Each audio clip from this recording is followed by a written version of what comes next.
kenalin nama gue Ala Dan nama gue Azra. and welcome back to episode 18 Perfilma on View, Edisi Perfilma Bicara Serius alias Versus. Yeay! Nah, Zra, gue gak sabar banget sih buat ngobrolin topik versus kita kali ini yang pastinya seru dan insightful banget sih. Emang hari ini kita mau bahas apa sih, Wak? Nah, penasaran kan? Langsung aja deh gue spill topik pembahasan kita kali ini. Jadi hari ini kita bakal ngebahas tentang Western versus Eastern feminism. Bentar-bentar. Emangnya feminisme itu apa sih, Wak? Feminisme itu adalah sebuah gerakan kesetaraan gender yang memperjuangkan kesempatan yang sama untuk semua orang regardless gendernya. Karena kita berhak nggak sih hidup tanpa diskriminasi? Nah, di Versus kali ini kita bakal lebih membahas tentang perbedaan paham feminisme di negara timur dan negara barat nih, Zra. Misalnya kayak isu hijab gitu ya, yang di negara-negara barat tuh masih sering dipermasalahkan sebagai bentuk opresi terhadap perempuan. Bener banget sih, Zra. Kalau misalnya kita perhatiin nih, pandangan masyarakat di barat dan timur tentang isu-isu perempuan tuh pasti ada bedanya nggak sih? Jadi menarik banget gak sih kalau misalnya kita bahas hari ini? Setuju banget. Gue yakin topik kali ini tuh nggak cuma asik buat diobrolin, tapi juga penting banget buat kita semua. Menurut gue sih, obrolan kali ini bakal bikin kita semua tuh melek terhadap topik ini. Jelas sih, Zra, dalam episode kali ini kita bakal kupas tuntas mulai dari konsep feminisme itu sendiri, latar belakangnya, perbedaan perspektif, dampak perbedaan secara global. Pokoknya banyak banget sih, Zra. Gue sampai takut ke spoiler nih. Oke, daripada lama-lama lagi, mending kita langsung aja nggak sih kenalan sama pakarnya untuk menjelaskan topik kita pada hari ini. Nah, sebelum gue undang beliau untuk duduk bareng kita, kayak ada baiknya nggak sih kalau misalnya kita bacain dulu profil tentang narasumber kita hari ini. Biar Pova-Povi juga lebih mengenal tentang narasumber kita yang keren banget sih hari ini. Oke, narasumber kita pada hari ini adalah seorang staf pengajar bidang studi hukum masyarakat dan pembangunan Fakultas Hukum Universitas Indonesia. Dan sudah dari tahun 2014 loh guys. Beliau telah meraih gelar sarjana dengan spesialisasi hukum hubungan transnasional dari Fakultas Hukum Universitas Indonesia. Memperoleh gelar magister dalam kajian gender dan saat ini sedang menempuh studi doktoral di Fakultas Hukum Universitas Indonesia. Selain itu, beliau juga pernah menjadi presenter at the second IANG Conference on Social Legal Studies paper entitled FAUI pada 2019, presenter at the 12th Next Generation Global Workshop on Inequality di Kyoto University, Japan pada 2019, mendapatkan beasiswa Student NESO Social Legal Workshop 2019, dan beliau juga menorehkan prestasi penghargaan 15 karya terbaik Lomba Esai Nasional Narration KSP Principium FAUNS, Diskursus RUU PKS, posisi diametral kultur dan progresivitas hukum di Indonesia dengan judul artikel Tarik Ulur Pengesahan RUU PKS, Prasangka Moral Terhadap Korban Kekerasan Seksual dari Universitas 11 Maret pada 2020. Keren banget ya, Pova-Povi. Nah, nggak berhenti sampai situ aja loh, Wak. Beliau ini juga pernah bekerja di LSM or Indonesia Corruption Watch pada Divisi Hukum Monitoring Peradilan dan Solidaritas Perempuan pada Divisi Bantuan Hukum Program Migran dan Trafficking. Beliau juga aktif dalam Komnas Perempuan, anggota Asian Association of Women Studies, Asosiasi Pengajar dan Peminat Hukum Berperspektif Gender Indonesia, dan seorang peneliti di Pusat Kajian Wanita dan Gender UI. Wah, gokil banget ya pengalamannya. Nah, tanpa berlama-lama lagi, langsung aja nggak sih kita undang narsum kita. Selamat datang Mbak Iva Kasuma. Selamat siang Mbak Iva. Sebelumnya terima kasih banyak sudah bersedia untuk menjadi narasumber kami pada episode Versus kali ini ya Mbak. Gimana nih Mbak Iva? Gimana kabarnya Mbak? Ya, alhamdulillah baik gitu ya. Kita juga harus tetap semangat menghadapi UTS mungkin teman-teman. Oke, jadi pertanyaan pertama dari kita nih Mbak. Menurut Mbak Iva, apa isu utama yang mendorong lahirnya gerakan feminisme baik di negara barat maupun di Indonesia nih Mbak? Ya, kalau yang kita tahu itu ya, gerakan feminisme itu dari dulu sampai sekarang ya memang didasari oleh satu semangat gitu untuk bisa menciptakan ruang kesetaraan dan keadilan untuk perempuan gitu. Ya, jadi ya yang mendorong lahirnya gerakan ini adalah bagaimana menghapuskan gitu diskriminasi berbasis gender. laki-laki dan perempuan memiliki kesempatan yang sama, diperlakukan untuk memperoleh hak-hak yang sama dalam segala bidang kehidupan. Gitu sih. Oh, oke. Mungkin untuk follow up question-nya, kira-kira tuntutan apa sih yang diusung pada gerakan ini spesifiknya, Mbak? Ini tergantung ya. Kalau kita baca berbagai literatur ya soal feminisme ini gitu. Dari awalnya mungkin dikenalkan ada berbagai gelombang aliran feminisme ini ya. Yang pertama itu ditandai dengan lahirnya gerakan feminisme yang mengupayakan atau mencoba untuk merebut ruang-ruang kesetaraan hak perempuan dan laki-laki untuk bisa mengakses hak pendidikan, ekonomi, dan hak politik yang sama gitu. Nah lalu kemudian berkembang itu feminis di gelombang kedua gitu ya, dia ditandai dengan banyaknya sarjana hukum perempuan gitu yang melihat bahwa ini ada problem besar nih ketika perempuan berhadapan dengan hukum gitu. Ada problem hukum yang seksis, hukum yang tidak memahami bagaimana perempuan ketika mereka menjadi korban atau ketika mereka berhadapan dengan institusi hukum gitu.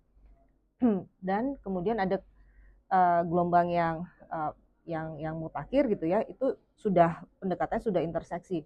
Jadi mereka menyuarakan kesetaraannya itu tidak hanya persoalan laki-laki dan perempuan, tapi juga ada problem lain selain mempermasalahkan laki-laki dan perempuan, tapi juga ada persoalan identitas gitu ya, seperti identitas kelas, warna kulit gitu, geopolitik. Jadi kalau misalnya perempuan di barat dan yang di timur itu pasti punya isu diskriminasi sendiri gitu loh. Kira-kira gitu. Oh, oke, menarik banget ya, Mbak. Jadi kayak kurang lebih ada 3 gelombang ya, Mbak, Ya. tadi sebenarnya disebutin, yang dimana tiap gelombangnya tuh punya fokus yang berbeda-beda juga. Oke, kalau menurut Mbak nih, kira-kira orang Indonesia specifically udah aware nggak sih sama isu feminisme itu sendiri, menurut Mbak? Ya, secara umum ya, kalau saya harus akuin bahwa dibandingkan dengan generasi saya, Gen X gitu ya, teman-teman, kalian generasi apa ya? Gen Z. Nah, Gen Z ini saya sih melihatnya entah ditopang juga oleh berbagai macam kemudahan, fasilitas sosial media gitu ya. Saya banyak melihat atau mencatat respon teman-teman ketika ada peristiwa kekerasan seksual ya, gitu. Dibandingkan dengan ketika zaman saya dulu gitu, semuanya terlihat senyap gitu, hanya beberapa organisasi perempuan yang kemudian merespons kayak gitu. Nah kalau sekarang ini selain juga marak, tapi juga substansinya ini juga saya pikir tidak hanya menciptakan atau mengesankan kepedulian sosial gitu, tapi juga kedalaman isu gitu ya.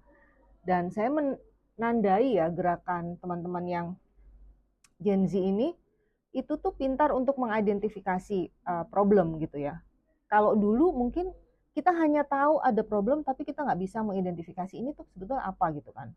Jadi tuh menurut saya ya in general sih mungkin saya bisa bilang kita masih terus berusaha gitu ya. Karena kalau dari dulu sampai sekarang angka kekerasan terhadap perempuan ya terus terjadi dan malah ada kecenderungan meningkat gitu.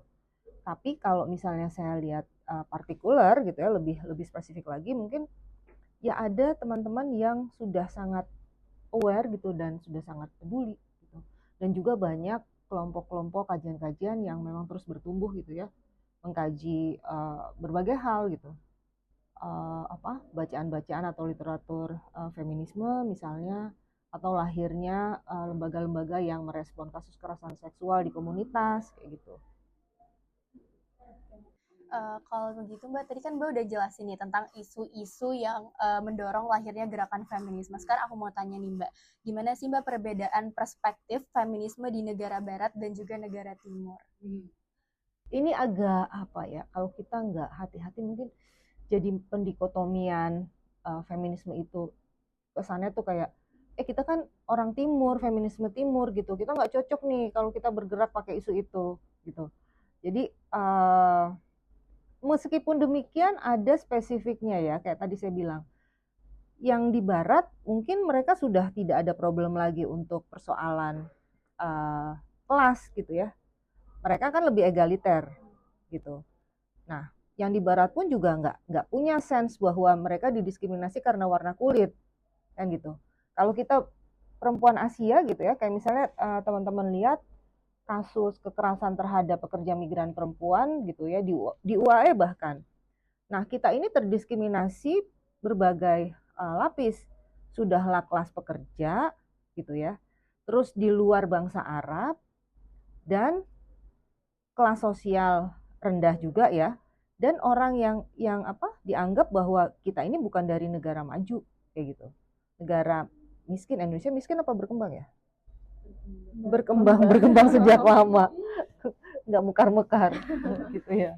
Nah itu kan itu nggak dirasa oleh para feminis di barat pada umumnya gitu, karena mereka sudah dapat ya fasilitas-fasilitas yang ya fasilitas quote unquote gitu ya gitu, yang tidak dirasa gitu.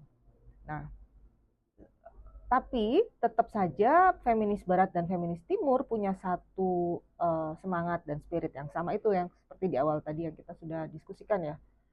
Spiritnya ya untuk menciptakan kesetaraan, keadilan, no discrimination, no violence gitu kan, tidak mentoleransi segala bentuk kekerasan berbasis apapun gitu, terutama berbasis gender. Kalau untuk follow up question nih Mbak, kira-kira ada contoh konkretnya nggak sih Mbak dari perubahan perspektif tersebut Mbak? Perspektif yang di mana nih? Perspektif yang di feminisme di negara barat dan juga negara timur itu. Oh gitu, kayak misalnya gini, kalau buat feminis di barat gitu, mungkin tidak ada lagi persoalan kita mempersoalkan virginitas gitu ya. Kalau di barat mungkin ya sudah sejak lama mungkin itu inherent ya.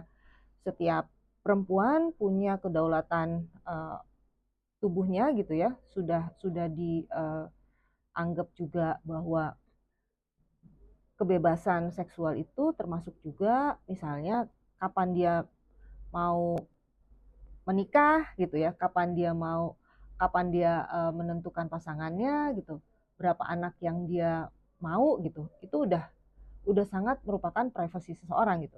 Tapi kalau di Indonesia gitu, kadang-kadang ini tuh masih dianggap satu hal yang wajar ketika misalnya kita menanyakan, lo kapan mau nikah sih lo gitu, lo kapan mau punya anak, kalau udah punya anak satu kapan mau nambah lagi gitu.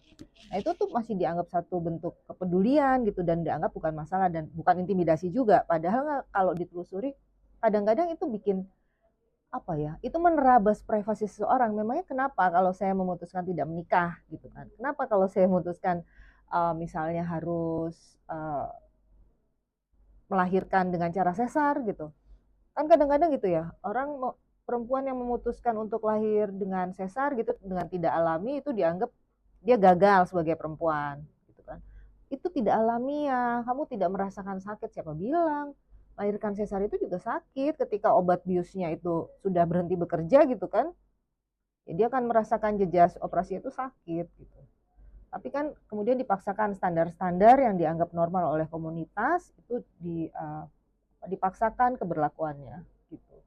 Jadi kalau menurut Mbak sendiri kayak tingkat ekonomi suatu negara tuh berpengaruh banget nggak sih Mbak?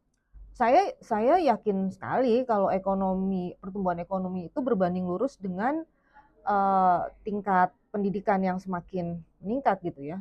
Nah, dalam arti bahwa ya kunci untuk bisa komunitas masyarakat itu tumbuh gitu ya, tidak hanya secara ekonomis, dia juga berkembang intelektualitasnya dengan pendidikan gitu.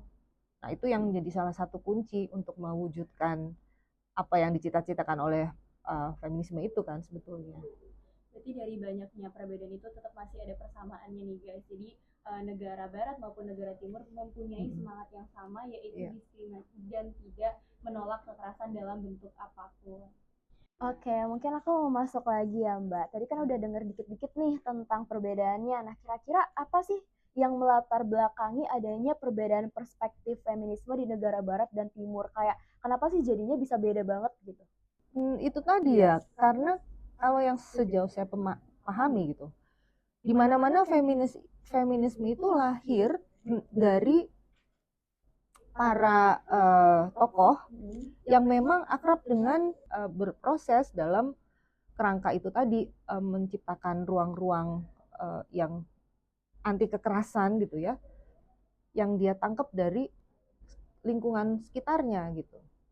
Itu kayak misalnya di India juga ada tuh feminisme, ekologi feminis gitu ya, yang dia itu lahir dari para perempuan yang memang tergerak untuk bisa mereservasi lingkungan ekologi mereka gitu ya. Mereka menciptakan gerakan peluk pohon gitu, yang gitu. Jadi memang itu feminisme di mana-mana tidak berjarak dari problem sosialnya gitu. Kayak misalnya yang di barat, ya mereka melihat ini ada apa sih, ada persoalan apa sih, kok perempuan itu selalu diatur gitu ya, setiap bidang kehidupannya tanpa pernah ditanyakan apa sih sebetulnya yang menjadi dasar kebutuhannya sendiri gitu. Kalau saja perempuan bisa mengakses hak pilih gitu ya, dia akan memilih tokoh-tokoh yang memang dia pandang akan bisa merepresentasikan kebutuhannya gitu. Itu kan akan lebih menjamin. Itu makanya kemudian didorong supaya perempuan juga punya hak pilih, supaya perempuan juga punya hak yang sama untuk mengakses semua fasilitas pendidikan gitu ya, pekerjaan gitu.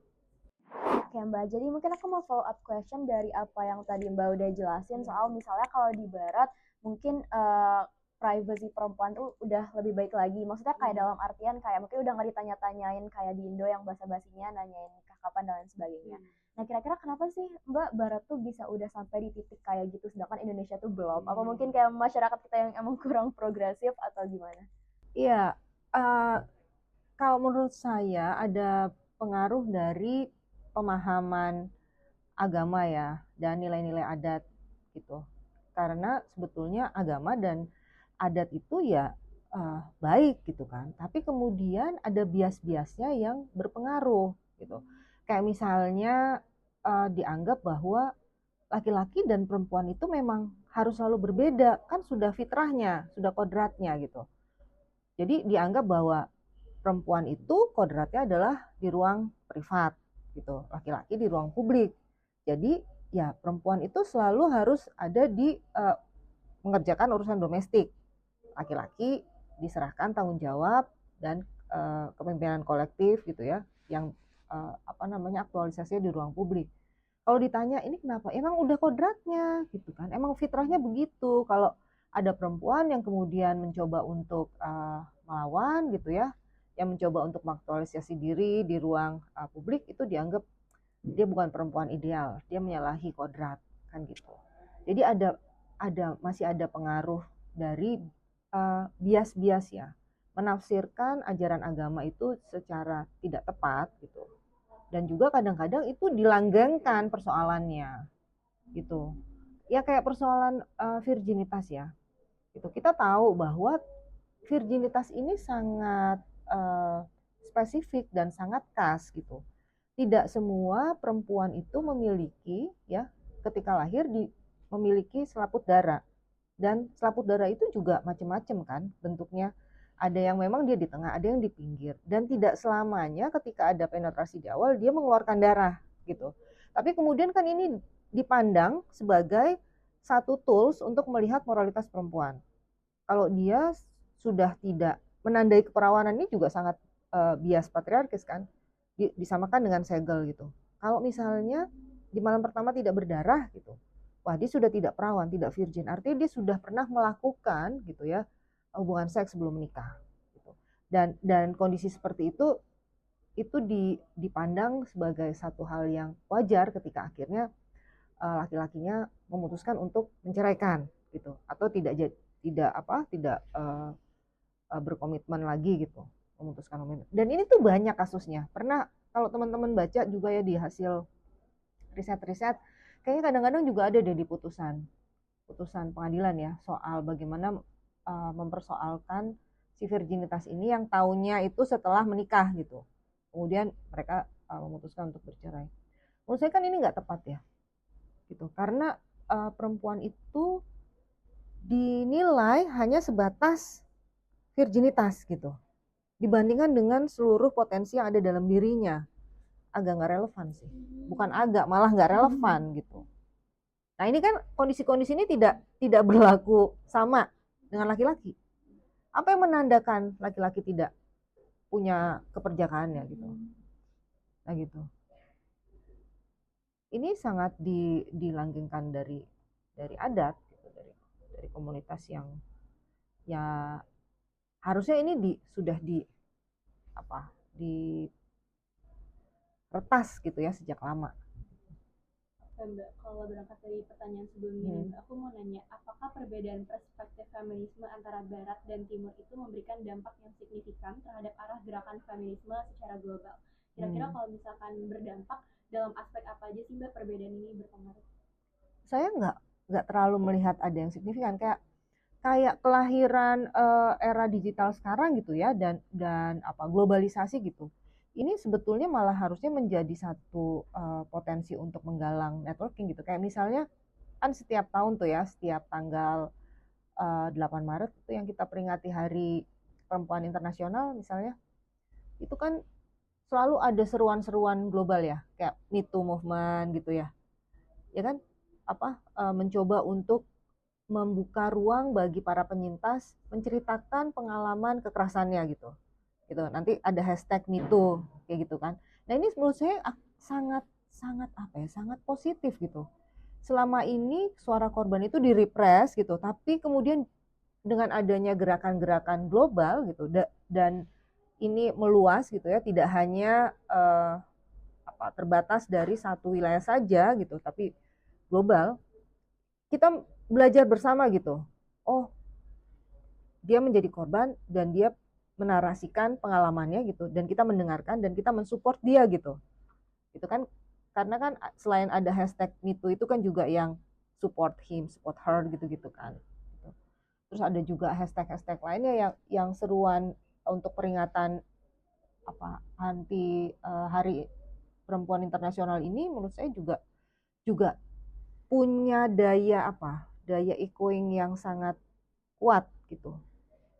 Dan itu menurut saya satu perkembangan atau satu kemajuan yang perlu disyukuri gitu. Aku izin follow up question Mbak, kira-kira mungkin gak sih Mbak gabungin feminisme dengan agama, atau itu seharusnya dua konsep yang berbeda? Feminisme itu tidak mengajak orang-orang beragama untuk meninggalkan ajaran agamanya gitu ya. Justru banyak sekali para tokoh-tokoh agama yang progresif yang berangkatnya dari mendedam, misalnya Islam itu agama yang sangat adil gender gitu ya, dan lain-lain misalnya. Tapi memang pintu masuknya adalah melihat tadi banyak persoalan yang ada di masyarakat gitu, membiaskan tafsir-tafsir gitu ya, nilai-nilai yang ada di agama yang dipakai untuk melanggengkan power dan kedudukannya gitu, atau dengan sederhananya dipakai untuk mendukung nilai-nilai yang patriarkis. Misalnya kita lihat gitu, kalau seorang suami mau memutuskan untuk berpoligami gitu, itu dianggap satu hal yang wajar gitu kan. Nah, tanpa melihat bahwa itu sebetulnya sangat merendahkan gitu ya, sangat menyakiti perempuan, terlepas dari perempuannya ini punya penyakit itu. Nah, kalau kita lihat kenapa kemudian yang dibebankan untuk bisa saya tentu nggak mendukung perkawinan poligini gitu, poliandri ya, istri harus juga punya hak untuk yang sama seperti laki-laki, misalnya dia punya pasangan lebih dari satu, nggak kesana arahnya gitu. Tapi paling tidak kalau misalnya perkawinan ini dianggap setara, perkawinan yang saling mencintai satu sama lain, ini tidak membuka ruang untuk poligami gitu. Tapi kan kemudian dipakai tuh ayat yang ada di surat untuk mendukung poligami itu. Nah, itu bisa di-cut kali ya. Nanti disebutin aja. eh, itu kemudian dibilang bahwa wah memang sudah digaris sudah fitrahnya gitu ya, sudah hak privilege laki-laki bahwa laki-laki itu boleh poligami gitu. Tapi kan sudah banyak anjuran dari tokoh agama yang progresif, itu hanya sebatas kiasan gitu. Kalau bisa berlaku adil. Nah, sebagai manusia, kita kan bukan AI gitu ya, bukan mesin. Pasti ada kecenderungan untuk tidak adil. Kalaupun dia misalnya mengklaim dia adil, tapi itu tidak terverifikasi lah, karena bukan mesin kan, gitu. Nah, itu yang nggak dipahamin. Oke, mungkin aku lanjut ke pertanyaan setelahnya ya, Mbak. Jadi, apakah perbedaan perspektif antara feminisme negara barat dan negara timur ini tuh masih relevan nggak sih dengan esensi gerakan feminisme yang seharusnya? Oh, enggak. Kalau saya pikir ya, saya pribadi sih enggak. Kita enggak usah fokus ke perbedaan geografis gitu ya, tapi lebih ke spiritnya apa, secara substansi apa yang ingin diperjuangkan gitu. Ya karena ya harusnya feminisme barat sekalipun gitu ya, dia akan selalu memberi ruang gitu bagi kesetaraan dan keadilan untuk semua perempuan gitu.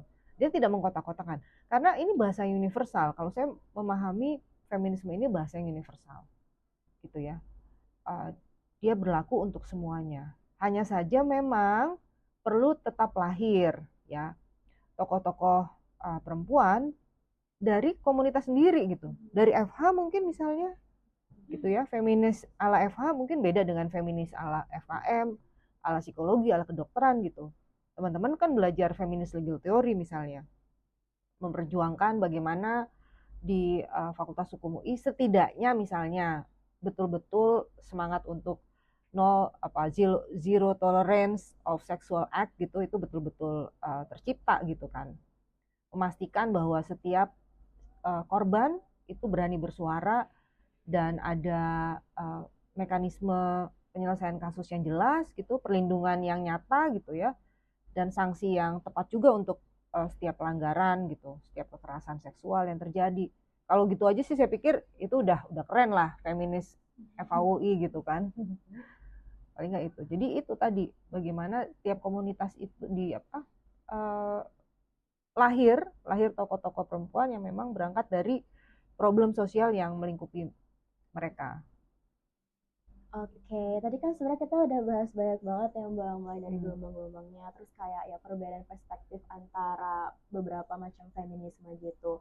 Mungkin ada nggak sih kayak pesan dari Mbaknya sendiri nih untuk penonton, Pova-Povi, atau mungkin boleh disentil dikit lah yang masih mikir kalau feminisme itu kayak pengen perempuan lebih superior atau cuma menguntungkan perempuan dan lain sebagainya. Mungkin boleh closing statement-nya Mbak. Oh gitu. Saya berefleksi dari pengalaman saya gitu ya, mulai dari belajar feminisme itu. Yang paling saya pahami menjadi feminis gitu ya, atau ketika kita memahami feminisme itu sama artinya kita mengajarkan diri kita, mendisiplinkan diri kita untuk peduli dengan lingkungan sosial gitu ya. Terus juga bisa memaintain keterhubungan gitu. Tidak hanya peduli, tapi kita juga meresponnya dengan keterhubungan. Dalam artian misalnya ada satu problem, satu kasus gitu ya. Kita tidak hanya merespon, tapi kita juga bisa membangun kekuatan yang bisa mensupport korban gitu. Atau apapun, misalnya tidak hanya merespon kasus ya, kita mengadvokasi kebijakan gitu. Ini kan juga pertama kita merespon, lalu kita membangun kekuatan dengan beralienasi gitu kan. Jadi ada kepedulian, ada keterhubungan gitu ya, dan juga ada komitmen sih gitu. Karena menjaga komitmen ini yang juga satu tantangan. Apa yang sudah dimulai seharusnya tidak kemudian berakhir, tapi itu terus di maintain gitu supaya tetap ada. Saya sih itu sih. Oke, jadi sebenarnya kesimpulannya mungkin kita juga as perempuan harus, mungkin nggak cuma perempuan doang, tapi untuk semua lapisan masyarakat tuh selalu maintain ya, biar tetap sustain dari gerakan feminisme itu sendiri. Dan kuncinya adalah peduli gitu ya. Bukan berarti kalau kekerasan itu tidak terjadi dengan saya, tidak terjadi di lingkungan keluarga saya gitu, tidak terjadi di lingkungan terdekat saya, bukan berarti kemudian tidak ada kekerasan kan gitu.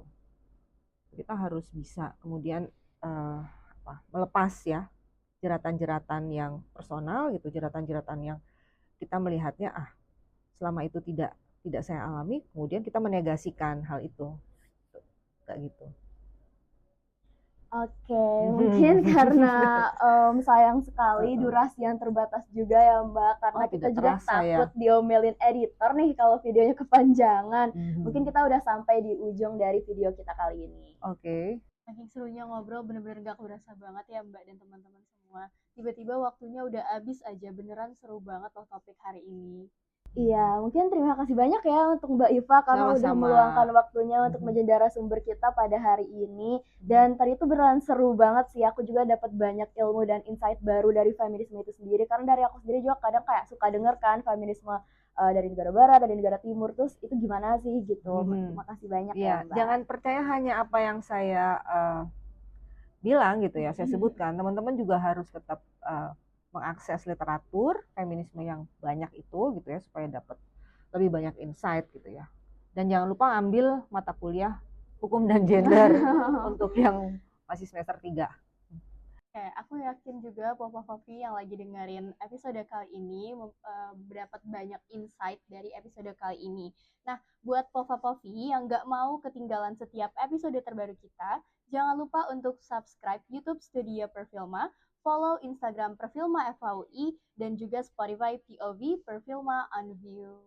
Nah, sebelum menutup, aku mau minta satu hal nih dari Mbak Iva. Aku mau ngajak Mbak Iva untuk nyebutin tagline Perfilma. Jadi nanti kalau aku bilang Perfilma, Mbak Iva bilang we are the media. Oke. Bisa ya Mbak? Oke. We are the hot media. Oke. 1, 2, 3. Perfilma, we are the media.